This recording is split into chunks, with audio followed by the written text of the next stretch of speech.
중국이 베트남에게 벌벌 떨었습니다. 그리고 베트남의 뒤엔 한국이 있었습니다.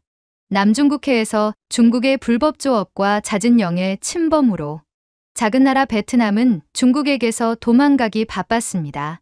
하지만 이번엔 달랐습니다. 그렇게 떳떳한 행보를 보이던 중국이 남중국해에서 물러났기 때문입니다. 그 순간 전 세계의 이목이 모두 하나의 나라에 집중되었습니다. 전문가들은 이건 베트남과 한국의 협동이다라고 말했습니다. 지금 이 시간에도 강대국의 군사 전문가들이 머리를 싸매고 묻고 있습니다. 한국은 몇 년 뒤까지 내다보고 무기를 생산하고 있는 거지? 이건 단순한 사건이 아니라 한국의 세밀한 전략이야.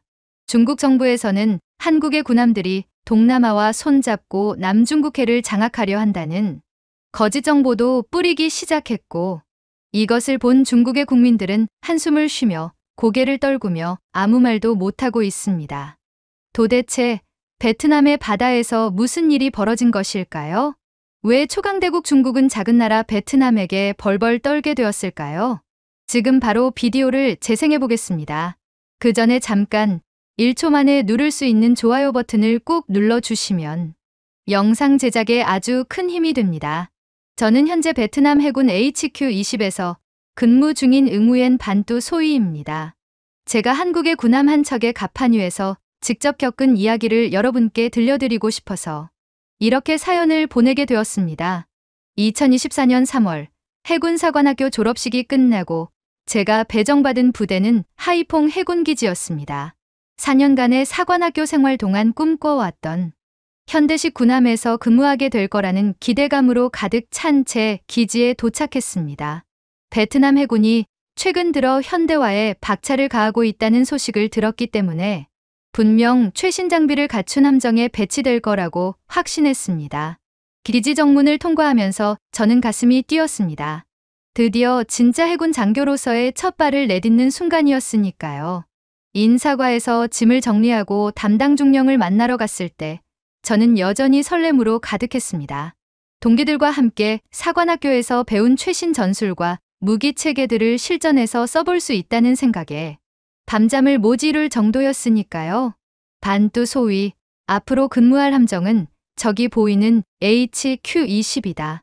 인사 담당 중령이 가리킨 방향을 보니 회색으로 새롭게 도색된 군함 한 척이 정박해 있었습니다. 언뜻 보면 깔끔해 보였지만 가까이 다가갈수록 곳곳에 녹이 슬고 낡은 흔적들이 눈에 들어왔습니다. 함교 아래쪽 철판에는 다시 칠해도 완전히 가려지지 않은 녹물 자국들이 있었고 레이더 장비들도 상당히 오래된 것들이었습니다. 이 배는 원래 한국 해군의 함정이었다. 2017년에 퇴역한 후 2018년에 우리가 인수받았지. 중령의 설명을 들으며 제 마음속에는 실망감이 밀려왔습니다. 사관학교에서 배운 최신 무기체계와 현대적인 함정, 운용법들이 무색해질 정도로 낡은 장비들이 눈에 들어왔기 때문입니다. 특히 함포의 형태를 보니 제가 교육받은 최신 함포와는 거리가 멀었습니다. 네, 알겠습니다. 저는 겉으로는 당당하게 답변했지만 속으로는 한숨이 나왔습니다. 동기들은 분명 최신 함정에 배치되었을 텐데 왜 하필 제가 이런 낡은 배에 배정받았는지 원망스러웠습니다. 혹시 제가 사관학교에서 성적이 좋지 않았기 때문일까요? 아니면 다른 이유가 있는 걸까요? 배에 올라타는 순간 선임 부사관들이 저를 맞이했습니다. 새로 오신 반뚜 소위님 맞죠? 여기서 함께 근무하게 될 전 투안한 상사입니다. 상사의 인사는 친절했지만 제 표정에서 실망감을 읽어낸 듯 씁쓸한 미소를 지었습니다. 처음엔 다들 그런 표정을 지으십니다. 이 배를 보면 말이죠. 함내를 둘러보는 동안 제 실망감은 더욱 커졌습니다. 통신실의 장비들은 아날로그 방식이 대부분이었고 기관실의 엔진도 상당히 오래된 모델이었습니다. 사관학교에서 배운 디지털 통신 시스템과는 전혀 다른 구식 장비들이 즐비했습니다. 레이더 화면도 제가 교육받은 최신 시스템과는 거리가 멀었고 심지어 일부 매뉴얼은 한국어로 표기되어 있기도 했습니다. 상사님, 이 배가 정말 실전에서 쓸모가 있을까요? 제가 조심스럽게 물었습니다. 쩐투안한 상사는 잠시 침묵하더니 의미심장한 표정으로 답했습니다. 소위님, 겉모습만 보고 판단하시면 안 됩니다. 이 배에는 우리가 모르는 이야기들이 많이 숨어 있어요. 그날 저녁 식사 시간에 다른 승무원들과 함께 앉았을 때 귀에 거슬리는 말을 들었습니다. 또 신참이 왔네. 이 고철 덩어리 보고 실망하는 표정이 뻔히 보여. 다른 승무원이 낄낄거리며 답했습니다. 맞아. 처음엔 다들 그래. 근데 시간이 지나면 이 배의 진짜 가치를 알게 될 거야. 그 말을 들으며 저는 더욱 혼란스러워졌습니다. 도대체 이 낡은 배에 무슨 특별한 가치가 있다는 걸까? 겉으로 보기엔 그저 한국에서 버린 고철 덩어리를 우리가 떠안은 것 같은데 말입니다. 승무원들의 표정에서는 이상하게도 자부심 같은 것이 느껴졌습니다. 그날 밤 제 침실에서 생각했습니다. 나는 왜 이 배에 탔을까? 이런 낡은 배에서 과연 제대로 된 해군 장교가 될 수 있을까? 창문 너머로 보이는 HQ-20의 실루엣을 바라보며 앞으로의 군 생활에 대한 걱정이 밀려왔습니다. 4년간 꿈꿔왔던 해군 장교로서의 화려한 시작과는 너무나 다른 현실이었습니다. 하지만 그때의 저는 몰랐습니다. 이 배가 저에게 얼마나 큰 가르침을 줄지, 그리고 이 고철 덩어리가 실제로는 얼마나 대단한 역사를 가지고 있는지 말입니다. 다음 날 아침, 저는 기관실 근무에 투입되었습니다. 쩐투한한 상사가 직접 저를 안내하며 함정의 내부 구조를 설명해 주었습니다. 엔진음이 울려 퍼지는 기관실에서 각종 계기들을 점검하는 일은 생각보다 복잡했습니다. 특히 일부 계기판에는 영어로 표기되어 있어서 한국에서 만들어진 원래 장비임을 알 수 있었습니다. 상사님, 이 배에 대해 좀 더 자세히 알고 싶습니다. 제가 엔진 점검을 마치고 나서 물었습니다. 쩐투한한 상사는 잠시 작업을 멈추고 제게 다가왔습니다. 그럼 이 배의 진짜 이야기를 들려드릴까요? 하지만 먼저 이것부터 보세요. 상사가 가리킨 곳은 기관실 벽면에 붙어있는 작은 명판이었습니다. 영어로 된 그 명판에는 포멀 ROKS 여수 FFG-955라는 글자가 새겨져 있었습니다. 원래 이 배는 한국 해군의 여수함이었습니다. 2017년 퇴역 후 2018년에 우리가 받았죠. 상사의 설명이 이어졌습니다. 여수함만이 아닙니다. HQ-18도 있는데 그 배는 원래 김천함이었어요. 둘 다 포항급 초계함으로 분류되는 함정들입니다. 저는 포항급이라는 명칭이 익숙했습니다. 사관학교에서 한국 해군사에 대해 배울 때 들어본 함급이었거든요. 포항급은 한국이 자체 설계한 첫 번째 전투함급이라고 들었는데요. 맞습니다. 1980년대부터 건조되기 시작해서 한국 해군의 주력 초계함 역할을 했던 함정들이죠. 상사의 목소리에는 존경심이 묻어났습니다. 이 여수함은 1993년에 건조되었으니까 벌써 30년 넘게 바다를 누빈 베테랑입니다. 저는 궁금했습니다. 그런데 왜 한국이 이런 함정을 우리에게 기증했을까요? 상사는 잠시 생각하더니 답했습니다. 한국도 해군 현대화를 진행하면서 새로운 함정들로 교체하고 있거든요. 하지만 단순히 폐기하는 대신 우리 같은 우방국에 기증하는 방식을 택한 거죠. 기증이라 저는 그 단어를 곱씹어 보았습니다. 단순히 쓸모없어진 고철을 떠넘긴 게 아니라 정말로 우리를 도우려는 의도였다는 뜻일까요? 상사는 제 표정을 읽었는지 계속 설명했습니다. 처음엔 저도 소희님처럼 생각했어요. 왜 남이 쓰던 낡은 배를 받아야 하나 하고 말이죠. 하지만 상사의 다음 말이 저를 놀라게 했습니다. 그런데 이 배들이 우리나라에 온 후의 활약상을 보면 생각이 달라집니다. HQ-18 김천함은 도입되자마자 중국 불법 어선 단속 임무에 투입되었어요. 그리고 이 HQ-20 여수함도 마찬가지고요. 중국 불법 어선 단속이요? 제가 반문했습니다. 상사는 고개를 끄덕였습니다. 네, 남중국해에서 우리 영해를 침범하는 중국 어선들을 단속하는 임무 말입니다. 생각해 보세요. 30년 된 함정이 여전히 실전 임무를 수행하고 있다는 걸요. 저는 갑자기 이 배에 대한 시각이 바뀌기 시작했습니다. 단순한 고철 덩어리가 아니라 여전히 현역으로 활동하는 전투함이라는 생각이 들었거든요. 상사님, 그럼 이 배가 실제로 중국 어선들과 대치한 적이 있나요? 물론이죠. 상사의 답변은 확신에 차 있었습니다. 작년에만 해도 여러 차례 출동했어요. 중국 어선들이 우리 영해에 들어와서 불법 조업을 할 때마다 이 배가 나가서 쫓아냈거든요. 그 말을 듣고 저는 새삼 놀랐습니다. 겉보기엔 낡아 보여도 여전히 베트남 해군의 핵심 전력 중 하나였다는 뜻이니까요. 상사는 계기판 하나를 가리키며 말했습니다. 이 엔진 모니터링 시스템 보세요. 영어로 표기되어 있지만 우리가 받을 때 매뉴얼은 모두 베트남어로 번역해서 받았어요. 한국에서 얼마나 꼼꼼하게 준비해줬는지 알 수 있죠. 저는 상사의 말에 감동받았습니다.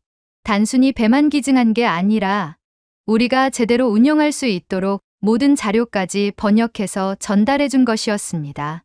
한국에서 우리에게 이런 함정들을 기증한 이유가 있을 겁니다. 상사가 계속 말했습니다.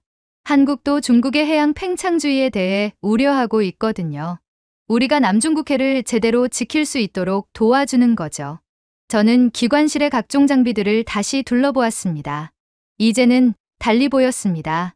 낡긴 했지만 여전히 작동하고 있는 이 모든 것들이 한국의 기술자들이 30년 전에 만든 작품들이라는 사실이 새롭게 다가왔습니다. 상사님, 한국 기술자들이 정말 대단한 것 같습니다. 맞아요. 이 포항급 함정들은 한국이 독자적으로 설계한 첫 번째 전투함급이라고 했잖아요. 그 의미가 얼마나 큰지 아세요? 상사의 설명이 이어졌습니다. 한국도 처음엔 다른 나라에서 함정을 사와야 했어요. 하지만 이 포항급부터는 자체 기술로 만들기 시작한 거죠. 저는 그제야 이해했습니다. 이 배는 단순히 낡은 중고품이 아니라 한국 조선 기술의 결정체 중 하나였던 것입니다. 그리고 그런 소중한 기술의 산물을 우리에게 기증해 준 것이었고요. 그럼 우리가 이 배를 잘 관리해야겠네요. 바로 그겁니다. 상사가 만족스러운 표정을 지었습니다. 이 배는 우리가 받은 선물이 아니라 우리에게 맡겨진 책임이기도 해요. 한국의 기술과 우리의 의지가 만나서 베트남 바다를 지키는 거죠. 그날 밤 저는 HQ-20에 대해 완전히 다른 마음을 갖게 되었습니다. 여전히 낡긴 했지만 이제는 그 낡음 속에서 역사와 의미를 느낄 수 있었습니다. 한국의 30년 된 기술이 여전히 베트남 바다를 지키고 있다는 사실이 신기하기도 하고 감동적이기도 했습니다. 며칠 후 저는 함내 자료실에서 HQ-20의 작전 기록을 살펴볼 기회가 있었습니다. 쩐투하는 상사가 이 배의 진짜 이야기를 알고 싶다면 이것들을 봐야 한다며 저를 자료실로 안내했습니다. 캐비닛 안에는 두꺼운 작전 다이어리들이 정리되어 있었고 각각에는 연도별로 라벨이 붙어 있었습니다. 2018년부터 시작해서 보세요. 상사가 가장 오래된 다이어리를 꺼내주었습니다. 표지에는 HQ-20 작전일지 2018년이라고 적혀 있었습니다. 첫 페이지를 넘기자마자 저는 놀랐습니다. 배가 베트남에 도착한 지 불과 몇 달 만에 이미 실전 임무에 투입되었다는 기록이 있었기 때문입니다. 2018년 8월 15일 남중국해 서남해역에서 중국 불법 어선 12척 발견. HQ-20 긴급 출동. 첫 번째 실전 기록을 읽으면서 저는 가슴이 뛰었습니다. 한국에서 온 지 얼마 되지도 않은 이 배가 벌써 베트남 영해를 지키는 임무를 수행했다는 것이었습니다. 상사가 설명했습니다. 그때가 처음이었어요. 중국 어선들이 대거 우리 영해로 몰려와서 불법 조업을 하는 걸 발견했거든요. 다른 함정들은 멀리 있었고 HQ-20이 가장 가까운 곳에 있었죠. 저는 상상해봤습니다. 갓 도입된 함정이 첫 실전에 나서는 상황을 말입니다. 다이어리를 계속 넘기면서 저는 더욱 놀라운 기록들을 발견했습니다. 2018년 9월 3일 중국 어선들의 재침입 시도. 경고 방송 후 철수 유도 성공. 2018년 10월 12일 야간 불법 조업 어선 3척 발견. 추적 후 영해 밖으로 축출.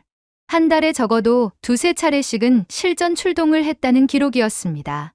상사님, 이렇게 자주 출동했었군요. 제가 감탄하며 말했습니다. 상사는 고개를 끄덕였습니다. 네. 그때부터 중국 어선들의 침입이 본격화되기 시작했거든요. 우리 영해에서 멋대로 고기를 잡아가는 건 그냥 두고 볼 수 없잖아요.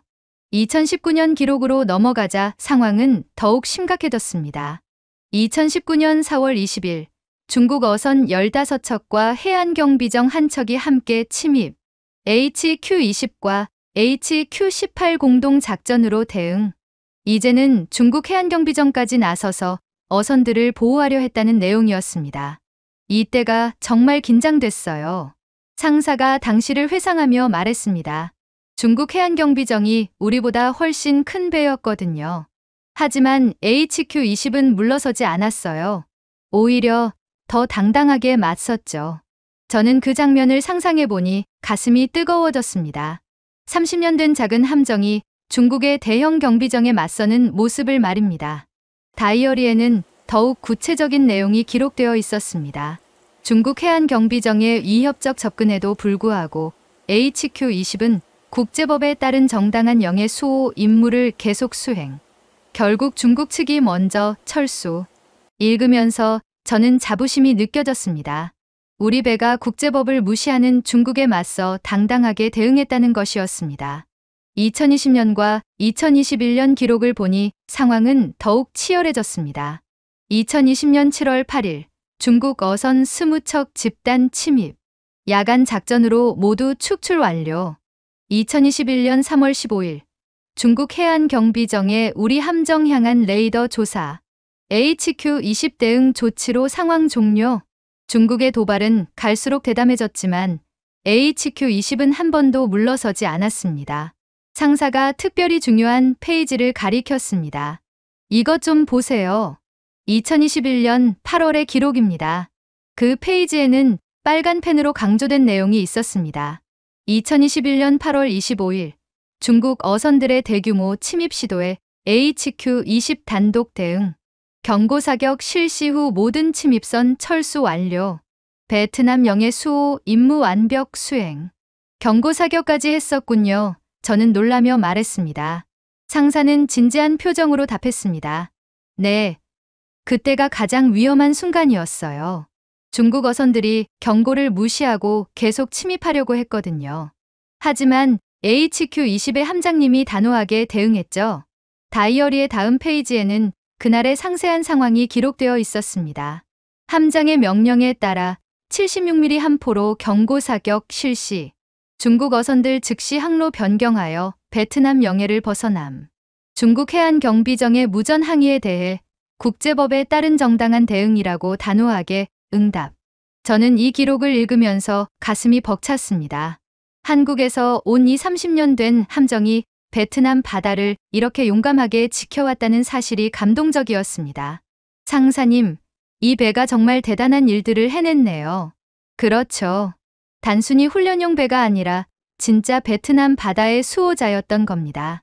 상사의 목소리에는 자부심이 가득했습니다. 한국에서 기증해준 이 배가 우리 영해를 이렇게 지켜주고 있어요. 마지막으로 2022년과 2023년 기록을 보니 중국의 침입 시도는 줄어들었습니다. 2022년 전체 출동 횟수 15회, 2023년 12회로 감소. 상사가 설명했습니다. HQ-20과 다른 함정들의 꾸준한 대응 덕분에 중국 어선들도 함부로 침입하기 어려워진 거죠. 그날 밤 침실에서 저는 오늘 본 작전 기록들을 떠올렸습니다. 처음에는 낡은 고철 덩어리라고 생각했던 이 배가 실제로는 6년간 베트남 바다를 지켜온 진짜 영웅이었다는 사실을 알게 되었습니다. 한국의 30년 된 기술이 여전히 우리나라를 위해 싸우고 있다는 것이 놀랍기도 하고 고맙기도 했습니다. 다음 날 저는 갑판 정비 작업에 투입되었습니다. 새벽 6시부터 시작된 작업은 함정의 모든 외부 장비를 점검하고 청소하는 일이었습니다. 처음에는 단순한 청소 작업이라고 생각했지만 선임들과 함께 일하면서 이것이 단순한 청소가 아니라는 것을 깨달았습니다. 반뚜 소위님, 이쪽 함포 청소 좀 도와주세요. 린중위가 저를 불렀습니다. 린중위는 통신사로 근무하는 선임으로 HQ-20에서 3년째 근무하고 있는 베테랑이었습니다. 함포 주변에는 바닷바람에 의한 염분이 쌓여 있었고 일부분에는 미세한 녹이 슬어 있었습니다. 이 녹을 그냥 두면 안 됩니다. 린중위가 설명했습니다. 바닷물의 염분이 철판을 부식시키거든요. 매일매일 이렇게 관리해야 배가 오래 갑니다. 저는 수세미로 녹을 제거하면서 물었습니다. 중위님, 이 배가 한국에 있을 때도 이렇게 관리했을까요? 물론이죠. 한국 해군도 함정 관리에는 정말 엄격하다고 들었어요. 린 중위가 답했습니다. 우리가 이 배를 받을 때도 상태가 정말 좋았거든요. 30년 된 배 치고는 믿을 수 없을 정도로 잘 관리되어 있었어요. 작업을 계속하면서 저는 선임들의 손길에서 특별한 애정을 느꼈습니다. 단순히 의무적으로 하는 청소가 아니라 정말로 이 배를 아끼는 마음이 담겨 있었습니다. 특히 엔진 점검을 하는 기관사들의 모습은 마치 자신의 차를 정비하는 것처럼 세심했습니다. 소위님, 이것 좀 보세요. 쩐투한한 상사가 레이더 장비를 가리켰습니다. 이 레이더는 1990년대 기술이지만 아직도 성능이 훌륭해요. 한국 기술자들이 얼마나 정밀하게 만들었는지 알 수 있죠. 상사의 손이 레이더 안테나를 조심스럽게 닦는 모습을 보니 마치 예술품을 다루는 것 같았습니다. 그때 나이가 많은 선임 부사관이 의미심장한 말을 했습니다. 사실 한국과 우리 베트남은 특별한 인연이 있어요. 베트남 전쟁 때 한국군이 우리를 도우러 왔었거든요. 저는 그 얘기에 귀를 기울였습니다. 정말요? 자세히 알려주세요. 1964년부터 1973년까지 약 32만 명의 한국 군인들이 베트남에 와서 우리와 함께 싸웠어요. 그 부사관의 설명이 계속되었습니다. 맹호부대, 백마부대, 청룡부대. 이런 한국 부대들이 우리 땅에서 피를 흘렸죠. 린 중위가 거들었습니다. 제 할아버지께서 그때 한국군과 함께 작전을 펼쳤다고 하셨어요. 한국 군인들이 정말 용감하고 동료를 잘 챙긴다고 말씀하셨거든요. 저는 새로운 사실을 알게 되어 놀랐습니다. 한국과 베트남 사이에 그런 역사가 있었다는 것을 몰랐거든요. 그래서 이 배가 더 의미가 있는 거예요. 상사가 중요한 말을 했습니다. 50년 전에는 한국 군인들이 직접 와서 우리와 함께 싸웠고 지금은 한국이 만든 배가 우리 바다를 지키고 있으니까요. 저는 그 말에 깊이 감동받았습니다. 이 배는 단순한 군사장비가 아니라 한국과 베트남 사이의 오랜 우정과 동맹의 상징이었던 것입니다. 그럼 이 배를 받은 것도 그런 역사적 배경이 있었던 거군요. 맞습니다. 다른 승무원이 거들었습니다. 무기 시스템도 마찬가지였어요. 함포나 미사일 시스템 모두 완벽하게 작동했어요. 한국에서 우리가 바로 쓸 수 있도록 모든 걸 준비해 준 거죠. 마치 50년 전처럼 우리를 도와주려는 마음이 담겨 있었어요. 린 중위가 중요한 말을 했습니다. HQ-20은 단지 철이 아니라 한국이 우리에게 준 첫 번째 해양 교과서예요. 그 말이 저에게는 깊은 인상을 남겼습니다. 교과서라고요? 네, 생각해 보세요. 우리가 현대적인 해군 운용을 배우는데 이만한 교재가 또 있을까요? 린 중위의 설명이 계속되었습니다. 이 배를 통해서 우리는 현대적인 함정 운용법, 무기 시스템 사용법, 심지어 국제법에 따른 해상 작전까지 모든 걸 배우고 있어요. 저는 그제야 이해했습니다. 이 배는 단순히 무기가 아니라 교육 도구이기도 했다는 것을 말입니다. 그럼 우리가 이 배에서 배운 것들을 나중에 새로운 함정에서도 써먹을 수 있겠네요. 바로 그겁니다. 상사가 흥미롭게 반응했습니다. 한국도 그런 걸 염두에 두고 기증했을 거예요. 베트남 전쟁 때처럼 우리를 도우려는 마음으로 말이죠. 우리가 이 배에서 경험을 쌓으면 나중에 더 현대적인 함정을 운용할 때도 문제없을 테니까요. 오후 작업 시간에는 통신장비 점검이 있었습니다. 린 중위와 함께 통신실에서 각종 장비들을 점검하면서 저는 놀랐습니다. 30년 된 장비치고는 정말 정밀하게 만들어져 있었기 때문입니다. 중위님, 이 통신 장비가 정말 정교하네요. 맞아요. 1990년대 한국 기술의 결정체라고 볼 수 있어요. 린 중위가 자랑스럽게 말했습니다. 지금도 최신 장비들과 비교해도 성능이 뒤떨어지지 않아요. 오히려 더 견고하고 안정적이기도 하고요. 통신 장비를 조작해보면서 저는 한국 기술자들의 실력에 감탄했습니다. 30년 전에 이런 정밀한 장비를 만들 수 있었다는 것이 놀라웠습니다. 1960년대에는 우리보다도 가난한 나라였는데 불과 몇십 년 만에 이런 기술을 개발했다는 게 놀랍죠? 린중위의 말에 저는 더욱 놀랐습니다. 정말요? 한국이 그렇게 빨리 발전했나요? 네. 한국 전쟁 이후 거의 폐허에서 시작해서 지금의 기술 강국이 된 거예요. 베트남 전쟁에 참전할 때도 한국은 아직 가난한 나라였는데 그래도 우리를 도우러 왔었죠. 이 배도 그런 한국의 성장 과정에서 나온 결과물이고요. 린중위의 설명을 들으며 저는 새로운 관점을 갖게 되었습니다. 그날 저녁 갑판에서 석양을 바라보며 저는 생각했습니다. 이 배는 단순한 무기가 아니라 한국과 베트남의 오랜 우정이 담긴 역사적 산물이라는 생각이 들었습니다.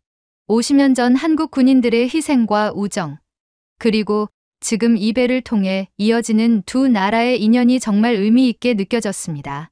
며칠 후 저는 함내 자료실에서 HQ-20과 관련된 더 많은 정보를 찾아보기로 했습니다. 린중위가 이 배에 대해 정말 자세히 알고 싶다면 자료실에 컴퓨터를 써보라 고 조언했기 때문입니다. 자료실은 생각보다 잘 정비되어 있었고 베트남 해군의 각종 함정과 무기 체계에 대한 자료들이 체계적으로 정리되어 있었습니다. 컴퓨터를 켜고 HQ-20에 대한 검색을 시작했습니다. 가장 먼저 나온 것은 함정의 기본 재원이었습니다. 포항급 초계함, 배수량 1200톤, 전장 88.3m, 최대 속력 32노트. 수치만 봐도 작지 않은 함정이었습니다. 그리고 흥미로운 사실을 발견했습니다.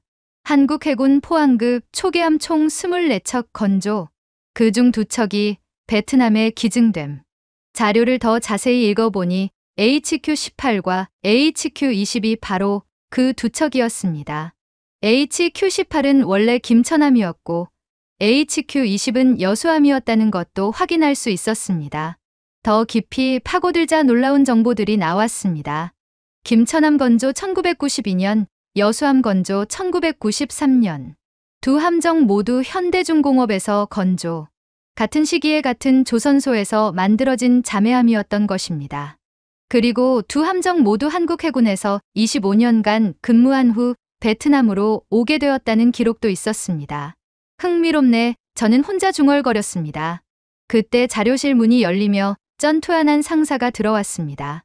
뭔가 재미있는 걸 찾으셨나요?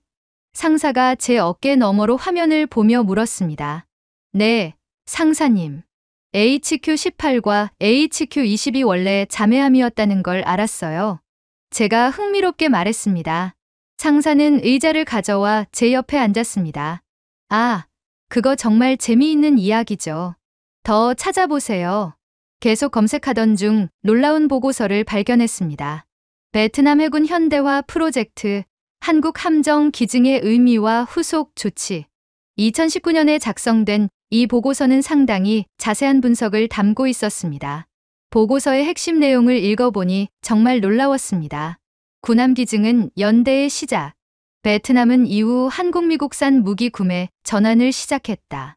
이것은 단순한 기증이 아니라 더 큰 계획의 첫 단계였다는 의미였습니다. 보고서에는 더 구체적인 내용이 있었습니다. HQ-18, HQ-20의 성공적인 운용 경험을 바탕으로 베트남 해군은 한국산 무기 체계에 대한 신뢰를 구축, 이후 한국제 함대공 미사일, 레이더 시스템 등을 추가 도입 검토 중. 이것은 정말 흥미로운 발견이었습니다. 그러니까 이 배들이 일종의 시험 운전이었던 셈이네요. 제가 정리해서 말했습니다. 상사가 고개를 끄덕였습니다. 맞습니다. 한국 입장에서는 자신들의 무기 체계를 우리가 얼마나 잘 쓸 수 있는지 보여주는 기회였고, 우리 입장에서는 한국 기술을 직접 경험해 볼 수 있는 기회였던 거죠. 보고서의 마지막 부분에는 미래 계획에 대한 내용도 있었습니다. 성공적인 포항급 운용 경험을 바탕으로 베트남은 한국과의 해군 협력을 확대할 예정. 차세대 함정 공동 개발 프로젝트도 검토 중. 이것은 정말 흥미진진한 전망이었습니다. 또 다른 문서에서는 기증 과정에 대한 자세한 내용을 볼 수 있었습니다. 베트남 군사 지원 프로그램의 일환으로 추진. 함정 기증뿐만 아니라 승무원 교육, 정비 지원까지 포함한 종합적 지원 패키지. 정말 세심하게 계획된 프로그램이었던 것입니다. 저는 놀라며 말했습니다. 승무원 교육까지 해줬다니요. 상사가 설명했습니다. 네, 우리 선임들 중 몇 명은 한국에 가서 직접 교육을 받고 왔어요. 포항급 함정 운용법을 한국 해군에서 직접 배운 거죠. 마지막으로 찾은 자료는 정말 감동적이었습니다. 한국 베트남 해군 교류 역사, 베트남 전쟁 참전 용사들의 염원이 담긴 함정 기증. 베트남 전쟁에 참전했던 한국 해군 출신들이 이 기증 프로젝트를 적극적으로 지지했다는 내용이었습니다. HQ-20은 단순히 기증받은 중고 함정이 아니라 한국과 베트남 사이의 전략적 파트너십을 상징하는 중요한 매개체였던 것입니다. 그리고 우리가 이 배를 얼마나 잘 운용하느냐에 따라 앞으로의 협력 관계도 달라질 수 있다는 것을 깨달았습니다. 며칠 후 저는 처음으로 실전 훈련에 참가하게 되었습니다. 서남해역에서 실시되는 해적 대응 시뮬레이션 훈련이었습니다. 새벽 5시에 출항한 HQ-20은 훈련 해역을 향해 나아갔습니다. 저는 통신실에서 레이더 모니터링과 무전 교신 업무를 맡았습니다. 반뚜 소위, 이번 훈련은 실전과 거의 같습니다. 린중위가 저에게 설명했습니다. 해적선으로 가정한 표적들이 우리 주변에 나타날 예정이니까 집중해서 모니터링 하세요.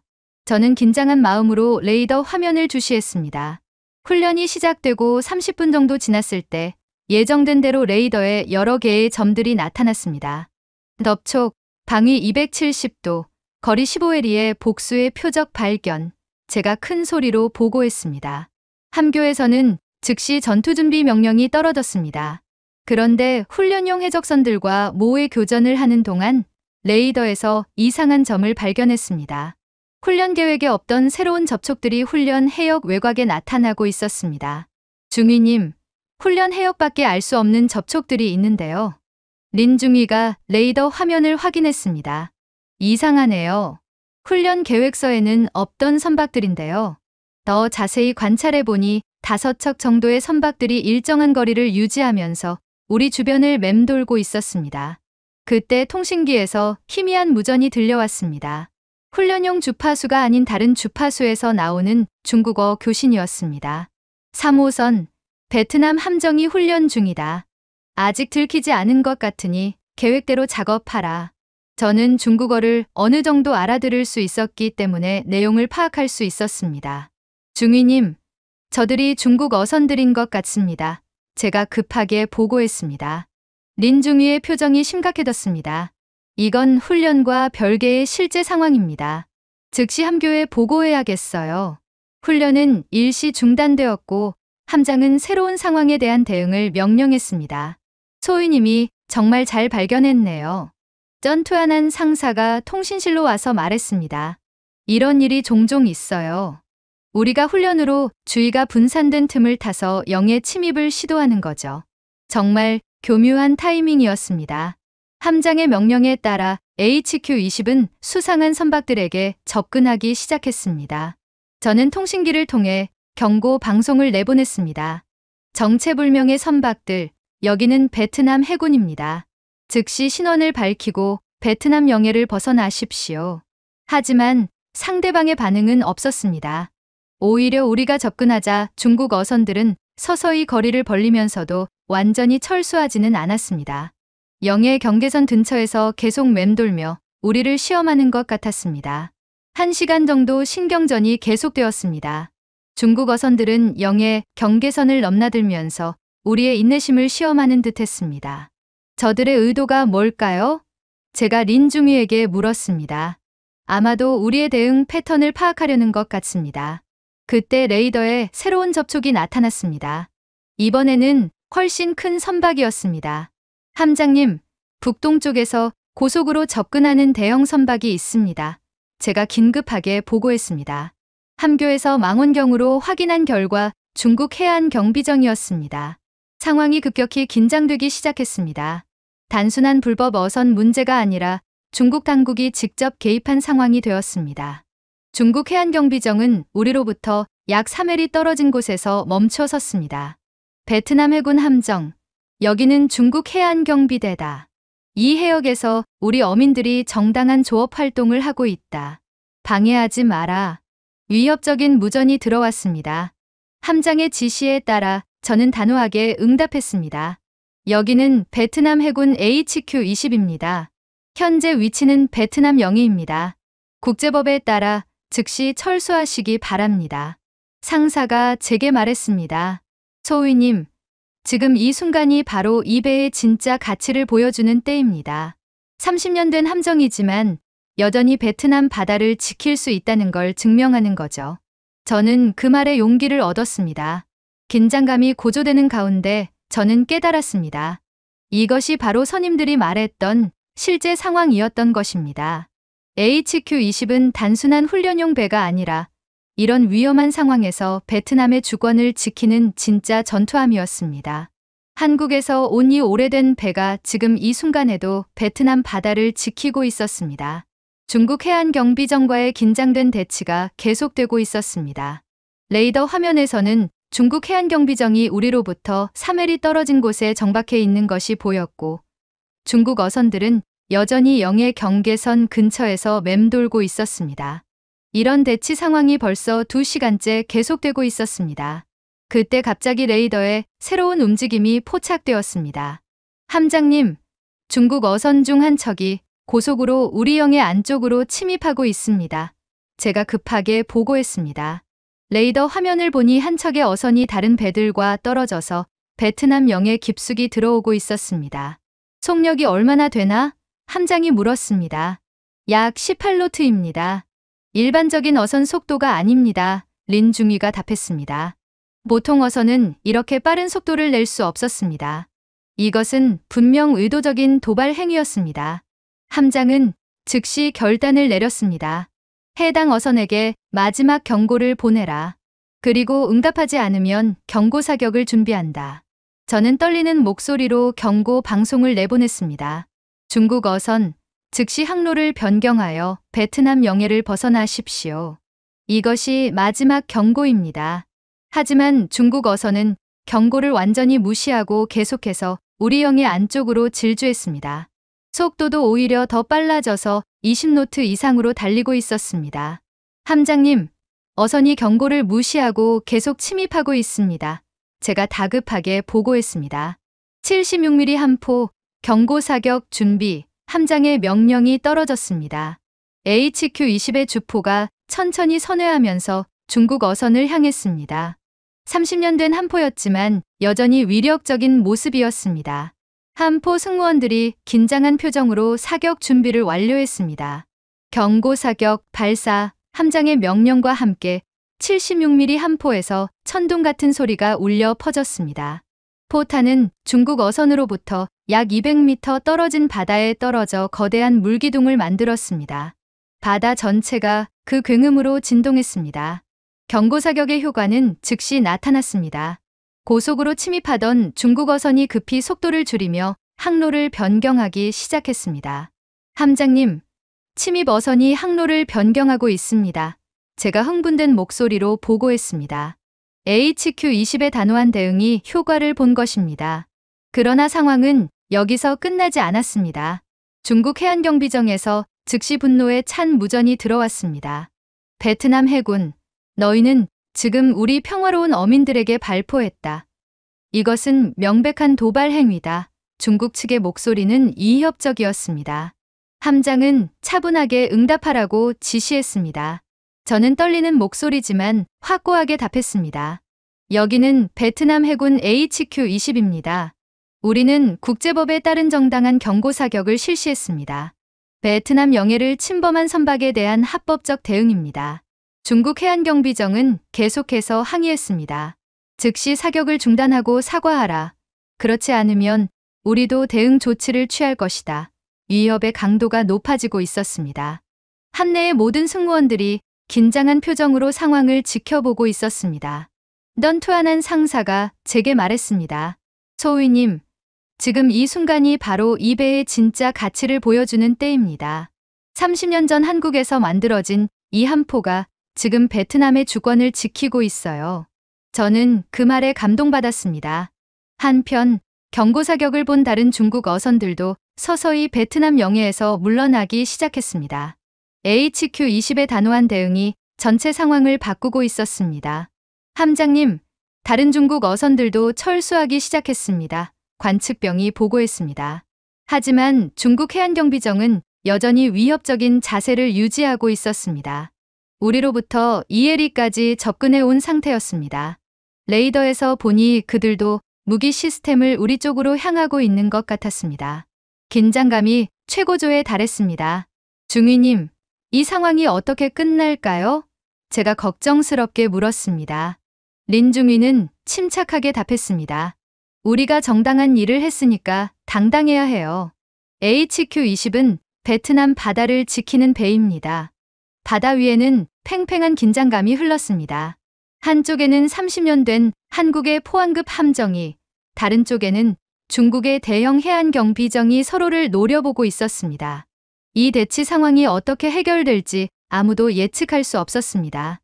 하지만 한 가지 확실한 것은 HQ-20이 물러서지 않으리라는 것이었습니다. 경고사격 이후 바다 위의 긴장감은 극도로 높아졌습니다. 중국 해안경비정은 우리로부터 이해리까지 접근한 상태에서 위협적인 자세를 유지하고 있었습니다. 레이더 화면에서 보니 그들의 선박은 HQ-20보다 훨씬 큰 3,000톤급 경비정이었습니다. 크기만으로는 우리가 압도적으로 불리한 상황이었습니다. 함장님, 중국 해안경비정에서 또 무전이 들어옵니다. 통신병이 보고했습니다. 이번에는 더욱 위협적인 톤이었습니다. 베트남 해군 함정, 너희는 지금 전쟁을 선포한 것이나 다름없다. 우리의 평화로운 어민들에게 발포한 것은 용서할 수 없는 행위다. 함장은 저에게 응답하라고 지시했습니다. 저는 떨리는 손으로 마이크를 잡고 답했습니다. 여기는 베트남 해군 HQ-20입니다. 우리는 베트남 영해를 침범한 선박에 대해 국제법에 따른 정당한 경고 사격을 실시했습니다. 이는 모든 국가가 가진 영해 수호 권리입니다. 중국 해안경비정의 반응은 더욱 공격적이었습니다. 정당한 경고 사격이라고? 너희가 발포한 순간부터 이것은 무력 도발이다. 즉시 사과하고 철수하지 않으면 우리도 상응하는 조치를 취할 것이다.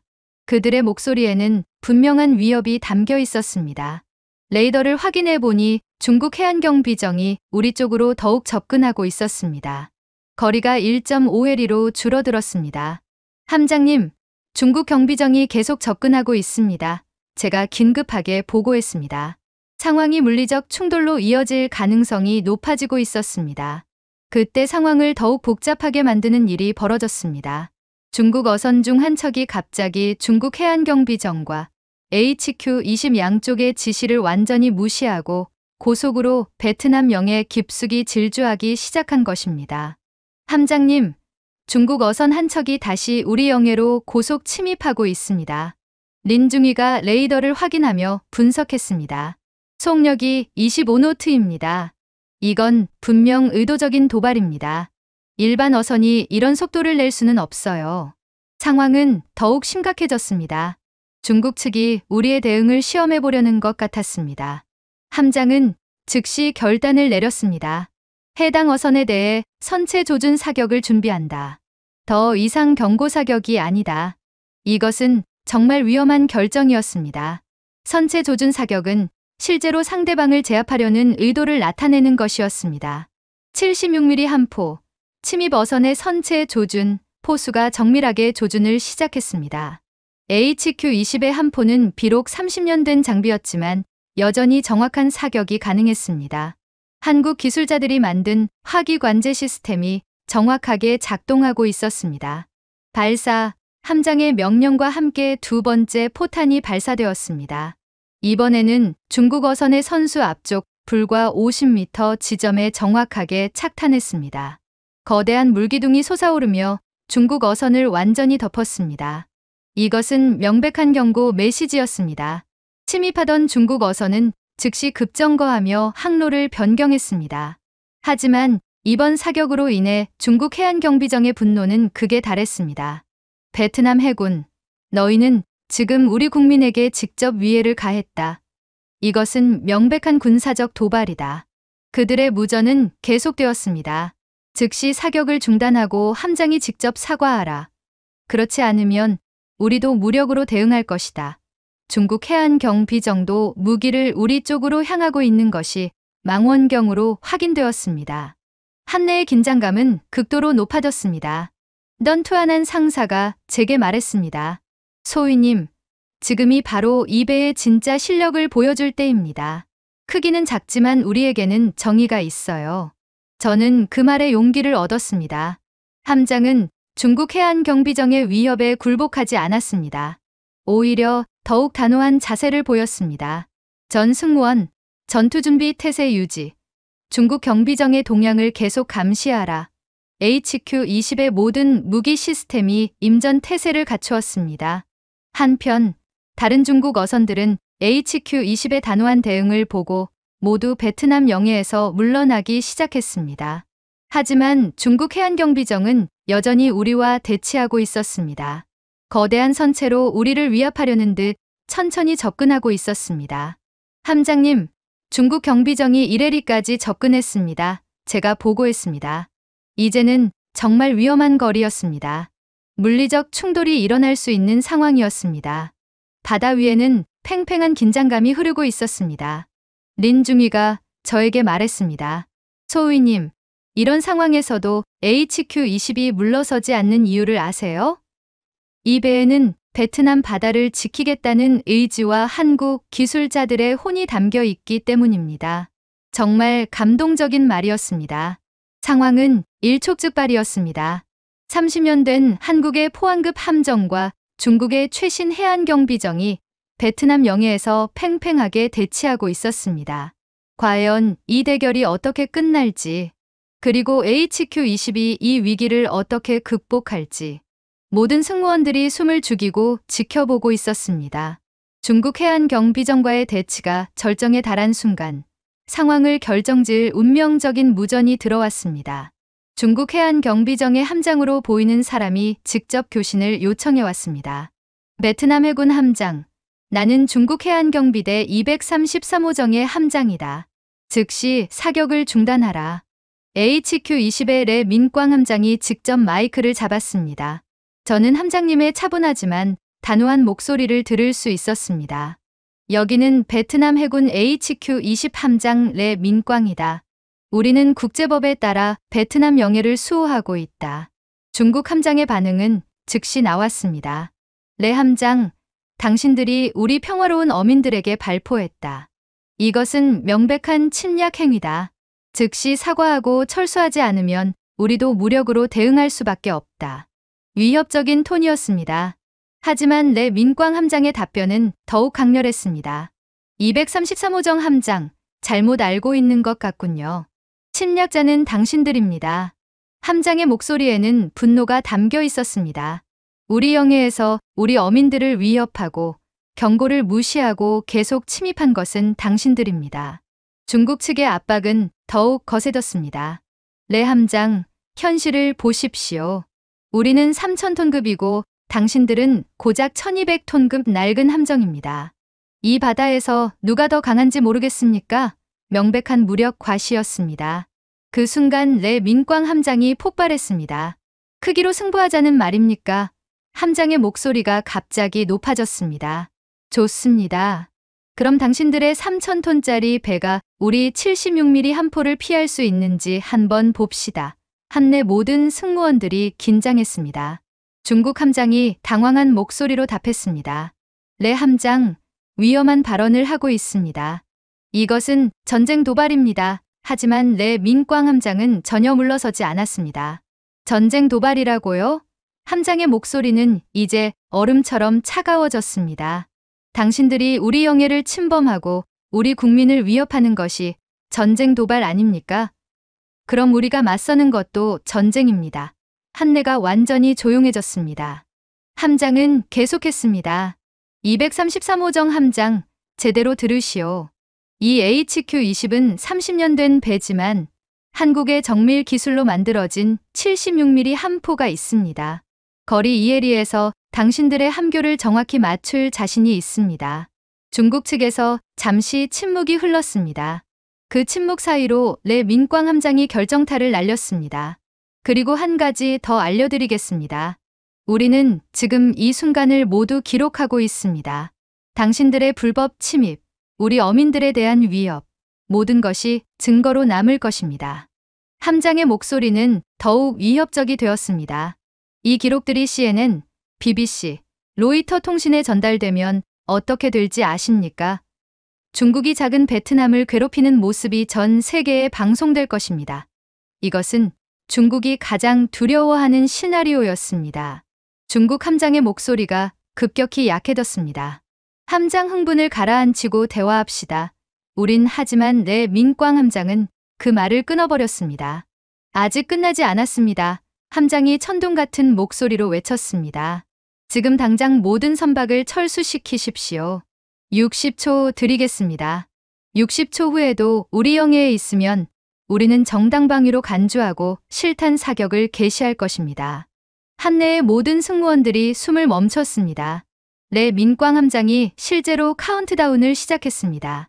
60, 59, 58 함포가 중국 해안경비정을 정확히 조준했습니다. 50, 49, 48 중국 측에서 급하게 무전이 들어왔습니다. 잠깐, 내 함장, 진정하십시오. 하지만 함장의 카운트다운은 계속되었습니다. 40, 39, 38 우리가 철수하겠습니다. 중국 함장이 마침내 항복했습니다. 모든 선박에게 철수 명령을 내리겠습니다. 내 민꽝 함장의 압박이 완전히 통한 것입니다. 함장이 카운트다운을 멈추고 냉정하게 말했습니다. 현명한 판단입니다. 앞으로는 베트남 영해에서 국제법을 준수하시기 바랍니다. 완벽한 승리였습니다. 그 후 놀라운 광경이 펼쳐졌습니다. 거대한 중국 해안 경비정이 급하게 방향을 바꾸기 시작했습니다. 마치 꼬리를 내린 개처럼 서둘러 도망가는 모습이었습니다. 모든 중국 어선들도 황급히 철수했습니다. 함장이 전체 승무원에게 방송했습니다. 모든 승무원들, 오늘 우리는 베트남 바다를 지켜냈다. 크기가 아니라 의지가 승부를 결정한다는 것을 보여줬다. 함내에 우레와 같은 환호가 터져 나왔습니다. 린중위가 제게 말했습니다. 소위님, 이제 아시겠죠? 이 배가 왜 특별한지 말이에요. 한국이 우리에게 준 것은 단순한 철덩어리가 아니라 바다를 지킬 수 있는 용기였어요. 그날 저녁, 저는 이 광경을 보며 느꼈습니다. HQ-20은 진짜 군함이었습니다. 30년이라는 시간도, 크기의 열쇠도 이 배의 진정한 가치를 약화시킬 수 없었습니다. 한국의 기술과 베트남의 의지가 만나 만들어낸 기적 같은 승리였습니다. 중국 해안 경비정과의 대치에서 승리한 지 일주일 후, HQ-20에는 특별한 손님이 찾아왔습니다. 한국에서 파견된 교환장교 김지훈 대위였습니다. 함내의 김지훈 대위가 탑승한다는 소식을 들었을 때 모든 승무원들이 기대와 긴장으로 가득했습니다. 한국 해군 장교를 직접 만날 수 있는 기회였기 때문입니다. 김지훈 대위는 30대 중반으로 보이는 젊은 장교였습니다. 한국 해군 제복을 입은 그의 모습은 어딘지 친근하면서도 전문적이었습니다. 안녕하십니까? 저는 한국 해군에서 파견된 김지훈 대위입니다. 앞으로 2주간 여러분과 함께 근무하게 되었습니다. 그의 인사는 정중했고 베트남어도 어느 정도 구사할 수 있었습니다. 내 민꽝 함장이 김지훈 대위를 함내 곳곳으로 안내했습니다. 저도 통신사로서 함께 동행하며 설명을 도왔습니다. 대위님, 이 배에 대해 어떻게 생각하십니까? 함장이 물었습니다. 김지훈 대위는 곳곳을 살펴보며 감탄했습니다. 정말 잘 관리되고 있네요. 한국에서도 이 정도로 관리하기 쉽지 않은데요. 함정을 둘러보던 김지훈 대위가 갑자기 멈춰 섰습니다. 갑판 아래 기관실 입구 근처에 있는 작은 명판을 발견한 것입니다. 그 명판에는 한국어와 영어로 된 글씨들이 새겨져 있었는데 대부분 퇴색되어 잘 보이지 않았습니다. 하지만 김지훈 대위는 그 명판을 유심히 들여다보고 있었습니다. 혹시 저것이... 김지훈 대위가 중얼거리더니 갑자기 무릎을 꿇고 명판을 자세히 살펴보기 시작했습니다. 이게 맞네요. 정말 이게 맞아요. 그의 목소리에 흥분이 섞여 있었습니다. 우리는 모두 궁금해하며 그 주변으로 모여들었습니다. 김지훈 대위가 명판의 한 부분을 가리켰습니다. 퇴색된 글씨 사이로 김상혁이라는 한국어 이름이 희미하게 보였습니다. 이건 제 아버지 글씨입니다. 김지훈 대위의 목소리가 떨리고 있었습니다. 김상혁. 저의 아버지 이름이에요. 모든 사람들이 놀랐습니다. 함장도, 선임들도, 그리고 저도 이런 우연의 일치를 상상해 본 적이 없었습니다. 대위님, 정말 아버님 성함이신가요? 제가 조심스럽게 물었습니다. 김지훈 대위는 고개를 끄덕이며 설명하기 시작했습니다. 제 아버지는 1990년대 초 현대중공업에서 포항급 함정 설계 팀장으로 일하셨어요. 김지훈 대위의 설명이 계속되었습니다. 여수함을 포함해서 포항급 후기형 함정들의 설계에 직접 참여하셨죠. 이 명판은 설계진들의 이름을 새긴 것 같네요. 쩐투한한 상사가 감탄하며 말했습니다. 그럼 대위님 아버님이 우리 HQ-20을 설계하신 분 중 한 분이라는 말씀이신가요? 김지훈 대위는 자랑스러운 표정으로 답했습니다. 네, 맞습니다. 아버지가 30년 전에 설계하신 배에 제가 지금 서 있다니 정말 신기한 인연이네요. 함장이 깊은 감동을 받은 듯 말했습니다. 그럼 이 배는 대위님에게도 특별한 의미가 있겠군요. 김지훈 대위는 명판을 다시 한번 쓰다듬으며 답했습니다. 네, 아버지가 평생 자랑스러워 하셨던 작품 중 하나예요. 포항급이 한국 해군의 주력이 되었고 지금은 베트남에서 새로운 임무를 수행하고 있다는 걸 정말 기뻐하실 거예요. 린중이가 궁금해서 물었습니다. 대위님 아버님께서 지금도 설계 일을 하고 계신가요? 김지훈 대위의 표정이 잠시 어두워졌습니다. 아니요. 아버지는 5년 전에 돌아가셨어요. 하지만 생전에 항상 포항급 함정들을 자랑스러워 하셨죠. 그 말을 들은 모든 승무원들의 마음이 숙연해졌습니다. 이 배를 설계한 분이 이미 세상을 떠나셨다는 사실이 더욱 이 순간을 특별하게 만들었습니다. 그럼 이 배는 대위님, 아버님의 유산이기도 하네요. 제가 조심스럽게 말했습니다. 김지훈 대위는 고개를 끄덕이며 답했습니다. 맞습니다. 아버지의 기술과 정성이 담긴 배예요. 그리고 지금 베트남 해군이 이렇게 잘 운용해주고 계시니까 아버지도 천국에서 기뻐하실 거예요. 그의 목소리에는 감사함이 가득했습니다. 함장이 의미 있는 제안을 했습니다. 대위님, 이번 기회에 아버님의 이야기를 더 자세히 들려주실 수 있을까요? 우리 승무원들이 이 배의 역사를 제대로 알았으면 좋겠습니다. 김지훈 대위는 기꺼이 동의했습니다. 그날 저녁 식당에서 김지훈 대위는 아버지 김상혁 씨의 이야기를 들려주었습니다. 아버지는 1960년대생으로 한국이 자체 함정을 만들기 시작할 때부터 조선업계에 몸담으셨어요. 처음에는 외국 기술을 배우는 것부터 시작하셨죠. 그의 이야기는 정말 흥미로웠습니다. 포항급 함정은 한국이 완전히 독자적으로 설계한 첫 번째 전투함이었어요. 아버지는 그 프로젝트에 참여할 수 있어서 정말 자랑스러워 하셨죠. 김지훈 대위가 계속 설명했습니다. 특히 함정의 안정성과 내구성에 많은 신경을 쓰셨다고 하셨어요. 저는 감동받아 물었습니다. 그래서 이 배가 30년이 지난 지금도 이렇게 잘 작동하는 거군요. 김지훈 대위는 미소를 지으며 답했습니다. 네, 아버지와 동료 설계자들이 정말 정성껏 만든 배니까요. 베트남에서 이렇게 활약하고 있다는 소식을 들으면 정말 뿌듯해하실 거예요. 그날 밤, 저는 이 놀라운 인연에 대해 생각해봤습니다. 30년 전 한국에서 이 배를 설계한 분의 아들이 지금 이 배에서 우리와 함께 근무하고 있다는 것이 정말 신기한 운명이었습니다. 한국과 베트남 사이의 인연이 이렇게 깊고 의미 있다는 것을 새삼 깨닫게 되었습니다. 다음 날 아침, 김지훈 대위는 저에게 특별한 것을 보여주고 싶다며 개인 짐에서 작은 상자를 꺼내왔습니다. 반뚜 소위님, 어제 아버지 이야기를 해드렸는데 오늘은 실제로 아버지의 흔적을 보여드리고 싶어요.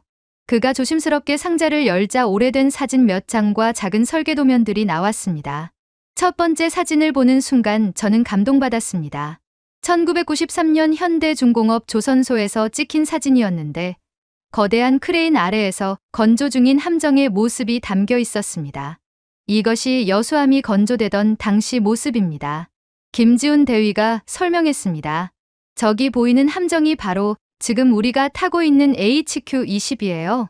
사진 속 함정은 아직 도색도 되지 않은 회색 철판 상태였지만 지금의 HQ-20과 똑같은 실루엣을 하고 있었습니다. 와, 정말 우리 배가 맞네요. 저는 신기해하며 말했습니다. 30년 전 한국에서 태어난 이 배가 지금 베트남 바다를 지키고 있다는 사실이 새삼 놀라웠습니다. 두 번째 사진은 더욱 특별했습니다. 조선소 기술자들이 함정 앞에서 찍은 단체 사진이었습니다. 여기 있는 분들이 여수함 건조에 참여하신 기술자들이에요. 김지훈 대위가 사진의 한 사람을 가리켰습니다. 저분이 제 아버지 김상혁입니다. 사진 속 김상혁 씨는 30대 초반으로 보이는 젊은 엔지니어였습니다. 안전모를 쓰고 설계도면을 들고 있는 모습이었습니다. 그의 얼굴에는 자신이 만든 함정에 대한 자부심이 가득했습니다. 아버지가 정말 젊으시네요. 저는 감탄하며 말했습니다. 네. 아버지가 가장 열정적으로 일하던 시기였어요. 김지훈 대위가 그리운 표정으로 말했습니다. 아버지는 집에 와서도 항상 함정 이야기를 하셨어요. 특히 포항급 함정들이 한국 해군의 주력이 되어가는 과정을 정말 자랑스러워 하셨죠. 세 번째 사진은 여수함의 진수식 모습이었습니다. 1993년 가을, 거대한 함정이 바다로 미끄러져 들어가는 순간을 포착한 사진이었습니다. 이날이 아버지가 가장 감동받으셨던 날이라고 하셨어요. 김지훈 대위가 설명했습니다. 자신이 설계한 배가 처음으로 바다와 만나는 순간이었으니까요. 쩐투한한 상사도 함께 사진을 보며 감탄했습니다. 정말 대단하시네요. 이렇게 큰 함정을 설계하신다는 게 쉬운 일이 아닐 텐데요. 김지훈 대위는 고개를 끄덕였습니다. 네. 아버지는 항상 말씀하셨어요. 함정은 단순한 기계가 아니라 바다에서 사람들을 지키는 생명체라고요. 그때 김지훈 대위가 가장 소중한 사진 한 장을 꺼냈습니다. 김상혁 씨가 완성된 여수함의 함교에서 찍은 사진이었습니다. 배경으로는 울산의 아름다운 바다가 펼쳐져 있었고 그의 얼굴에는 만족스러운 미소가 가득했습니다. 이 사진이 아버지가 가장 아끼셨던 사진이에요. 대위님께서 이런 소중한 사진들을 우리에게 보여주셔서 정말 감사합니다.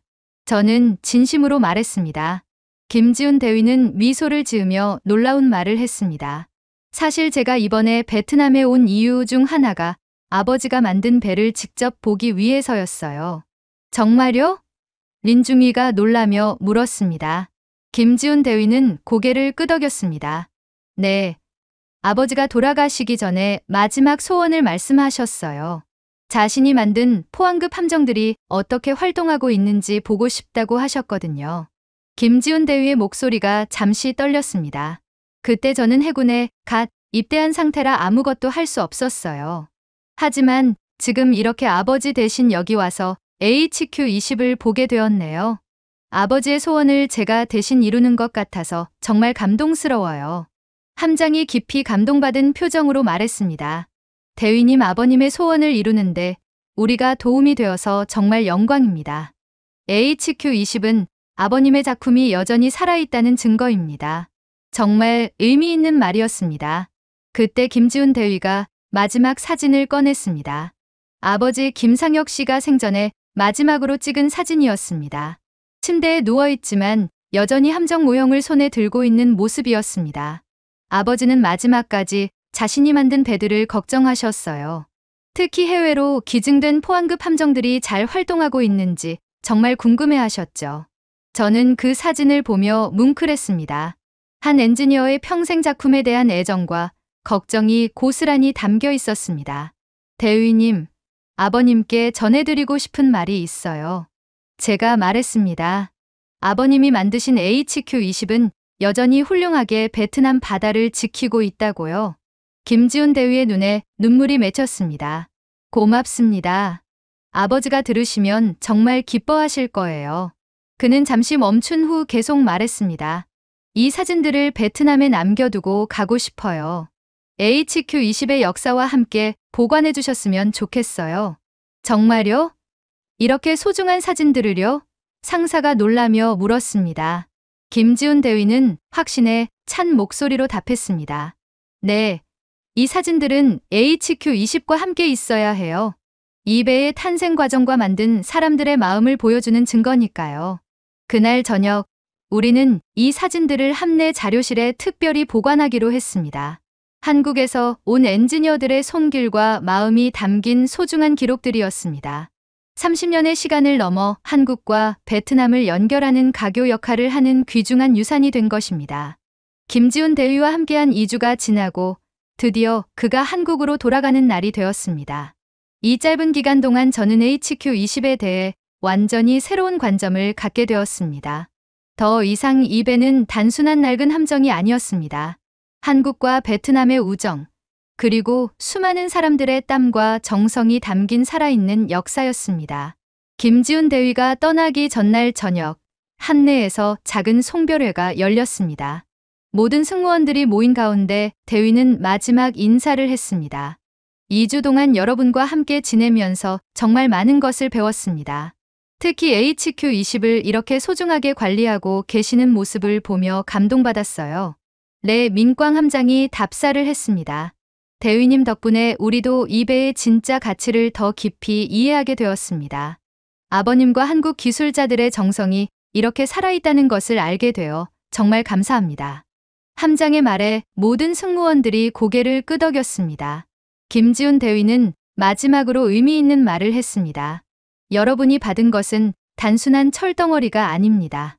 한국의 기술 철학과 바다를 지키려는 의지가 함께 담긴 특별한 선물입니다.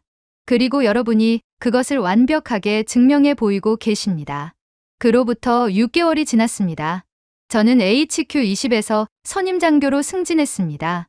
이제는 제가 새로운 후임들에게 이 배의 이야기를 들려주는 역할을 맡게 되었습니다. 마치 쩐투한한 상사가 저에게 그랬던 것처럼 말입니다. 어느 날 해군사관학교를 갓 졸업한 새로운 소위가 HQ20에 배정되어 왔습니다.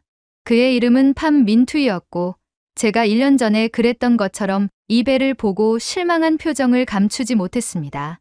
선임님, 이 배가 정말 실전에서 쓸모가 있을까요? 그가 조심스럽게 물었습니다. 저는 미소를 지으며 답했습니다. 민투이 소위, 겉모습만 보고 판단하면 안 됩니다. 이 배에는 우리가 모르는 대단한 이야기들이 숨어 있어요. 1년 전 상사가 저에게 했던 똑같은 말이었습니다. 이제는 제가 그 이야기의 전달자가 된 것입니다. 저는 팜 민투이 소위를 자료실로 데려가서 김지훈 대위가 남긴 사진들을 보여주었습니다. 30년 전 한국 조선소에서 찍힌 건조 과정 사진들, 설계자들의 모습, 그리고 진수식의 감동적인 순간들을 하나하나 설명해 주었습니다. 이 배는 단순한 중고품이 아니라 한국 기술자들의 혼이 담긴 작품입니다. 그리고 저는 지난 1년간 HQ20이 이룬 성과들을 들려주었습니다. 중국 불법 어선들과의 대치에서 거둔 승리, 베트남 어민들을 구조한 이야기, 그리고 무엇보다 한국과 베트남 사이의 우정을 상징하는 특별한 의미에 대해서 말입니다. 선임님, 정말 이 배가 그런 일들을 해냈나요? 팜 민투이 소위의 눈이 반짝였습니다. 저는 확신에 찬 목소리로 답했습니다. 네, 이 HQ20은 단순한 함정이 아니라 베트남 바다의 진짜 수호자입니다. 그리고 앞으로도 계속 그럴 거예요. 며칠 후 새로운 임무가 주어졌습니다. 남중국해에서 또다시 중국 어선들의 불법 침입이 감지되었다는 보고였습니다. HQ20은 즉시 출동 명령을 받았습니다. 이번에는 제가 통신사로서 작전을 지휘하는 역할을 맡았습니다. 출항하면서 저는 팜 민투이 소위에게 말했습니다. 민투이 소위, 이제 이 배의 진짜 실력을 직접 보게 될 거예요. 30년 된 함정이지만 여전히 베트남 바다 최고의 수호자입니다. 그의 긴장된 표정에서 1년 전 제 모습이 보였습니다. 현장에 도착하자 예상했던 대로 중국 어선 여러 척이 베트남 영해를 침범하고 있었습니다. 저는 자신감 있게 경고 방송을 내보냈습니다. 여기는 베트남 해군 HQ20입니다. 즉시 베트남 영해를 벗어나십시오. 제 목소리에는 1년 전과는 비교할 수 없는 확신이 담겨 있었습니다. 중국 어선들은 즉시 철수하기 시작했습니다. 한국 기술자들이 30년 전에 만든 이 함포는 여전히 완벽하게 작동했습니다. 와, 정말 대단하네요. 팜 민투이 소위가 감탄하며 말했습니다. 저는 자랑스럽게 답했습니다. 이것이 바로 HQ20의 진짜 모습입니다. 낡았지만 마음은 전혀 녹슬지 않았어요. 그날 저녁 함정이 기지로 돌아오는 길에 저는 갑판에서 석양을 바라보며 생각했습니다. 1년 전 처음 이 배에 올랐을 때의 실망감이 이제는 자부심으로 바뀌었습니다. HQ20은 저에게 단순한 직장이 아니라 인생의 스승이 되어 주었습니다. 한국에서 온 이 30년 된 함정은 저에게 가르쳐 주었습니다. 진짜 가치는 겉모습이 아니라 내면에 있다는 것을. 그리고 시간이 지나도 변하지 않는 것은 사람들의 마음과 의지라는 것을 말입니다. 김상혁 씨와 한국 기술자들이 30년 전에 이 배에 담은 정성과 철학이 지금도 베트남 바다를 지키고 있었습니다. 팜 민투이 소위에게 마지막으로 말해주었습니다. 민투이 소위, 기억하세요. 우리가 받은 건 철이 아니라 철학이었습니다. 그리고 그 철학은 지금도 우리 바다를 지키고 있어요. HQ20은 오늘도 남중국해를 순찰하며 베트남의 평화를 수호하고 있습니다.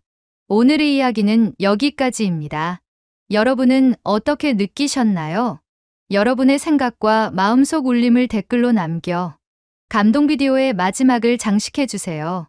여러분의 댓글 하나하나가 영상을 제작하는데 큰 힘이 됩니다. 그리고 오늘의 사연이 따뜻하게 다가오셨다면 구독과 좋아요도 잊지 말아주세요. 다음엔 더 깊은 감동과 더 진한 이야기로 찾아뵙겠습니다. 함께해 주셔서 진심으로 감사합니다.